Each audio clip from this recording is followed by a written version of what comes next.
Channel પર આપનું સ્વાગત છે। હું છું હાર્દિક મોદી। શરૂઆત કરીશું ટોપ 9 ની। સૌથી પહેલા વાત કરીએ વાવાઝોડું સાયક્લોન શક્તિ અને તેની અસરના તમામ ટોપ 9 સમાચારોની। અરબી સાગરમાં વિકરાળ સ્વરૂપ લઈ રહ્યું છે શક્તિ વાવાઝોડું ધીમે ધીમે આગળ વધી રહ્યું છે ત્યારે હવામાન વિભાગે આગાહી કરી છે રાજ્યમાં વાવાઝોડાની ઓછી અસર થવાની છે। 6 ઓક્ટોબરે વાવાઝોડું ગુજરાત તરફ યુ ટર્ન લેશે। 8 ઓક્ટોબરે સૌરાષ્ટ્ર દક્ષિણ ગુજરાતમાં ભારે વરસાદની શક્યતા। દ્વારકા, જામનગર, પોરબંદર, સુરત, નવસારી, વલસાડમાં વરસાદની શક્યતા।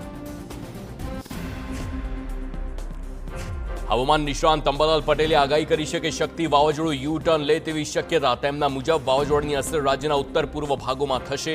બનાસકાંઠા, પાટણ, મહેસાણામાં વરસાદ પડી શકે છે। જામનગર, પોરબંદર, રાજકોટમાં ભારે વરસાદની સંભાવના। દરિયામાં 60 થી 70 કિલોમીટરની ઝડપે ફૂંકાશે પવન। શક્તિ વાવાઝોડાની રાજ્ય પર સામાન્ય અસર રહેવાની પરેશ ગોસ્વામીની આગાહી। વાવાઝોડું હાલ ઓમાન તરફ આગળ વધી રહ્યું છે। તે 5 ઓક્ટોબરે ગુજરાત તરફ યુ ટર્ન લેશે। ગુજરાત તરફ આવતા વાવાઝોડું નબળું પડે તેવી શક્યતા વ્યક્ત કરી। વાવાઝોડું શક્તિ ઝડપથી આગળ વધી રહ્યું છે ત્યારે વાવાઝોડાની અસર પણ હવે દરિયામાં જોવા મળી રહી છે। દ્વારકાના અરબી સમુદ્રમાં ભારે કરંટ જોવા મળી રહ્યો છે। સંભવિત વાવાઝોડું દ્વારકાથી 360 કિલોમીટરના અંતરે છે। લોકોને દરિયા કિનારે ન જવા સૂચના। ગીર સોમનાથમાં શક્તિ વાવાઝોડાને લઈ તંત્ર અલર્ટ। દીવ અને ઉનાના દરિયાકાંઠે પણ માછીમારોને સતર્ક કરવામાં આવ્યા। માછીમારી કરવા ગયેલી તમામ બોટને પરત બોલાવવામાં આવી।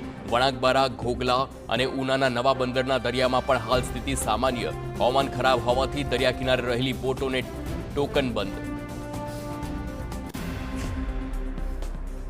વાવાઝોડાને પગલે દરિયામાં ભારે કરંટ જોવા મળી રહ્યો છે અને સંભવિત ખતરાને જોતા તંત્ર પણ સક્રિય બન્યું છે। જામનગરના બેડી બંદર પર 3 નંબરનું સિગ્નલ લગાવવામાં આવ્યું। દરિયાઈ વાતાવરણમાં આવેલા ફેરફારને પગલે તકેદારીના ભાગરૂપે પગલાં લેવામાં આવ્યા। માછીમારોને પરત બોલાવી લેવામાં આવ્યા। વાવાઝોડાના કારણે પોરબંદરના માંગરોળ બંદરે સમુદ્રમાં કરંટ જોવા મળ્યો જેના કારણે તંત્ર દ્વારા ચેતવણીરૂપ 3 નંબરનું સિગ્નલ મૂકવામાં આવ્યું છે। દરિયા કિનારાની આસપાસના લોકોને સાવચેત કરવામાં આવ્યા। માછીમારી માટે દરિયો ન ખેડવા ગંભીર ચેતવણી। તમામ માછીમાર બોટોને કિનારે પરત ફરવા સૂચના અપાઈ। અંબાજીમાં મુશળધાર વરસાદથી આબ ફાટ્યા જેવી પરિસ્થિતિ સર્જાઈ છે।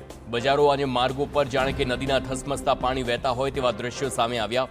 વરસાદના કારણે રસ્તાઓ બેટમાં ફેરવાયા। દુકાનોમાં વરસાદી પાણી ઘૂસી જતા વેપારીઓને નુકસાન।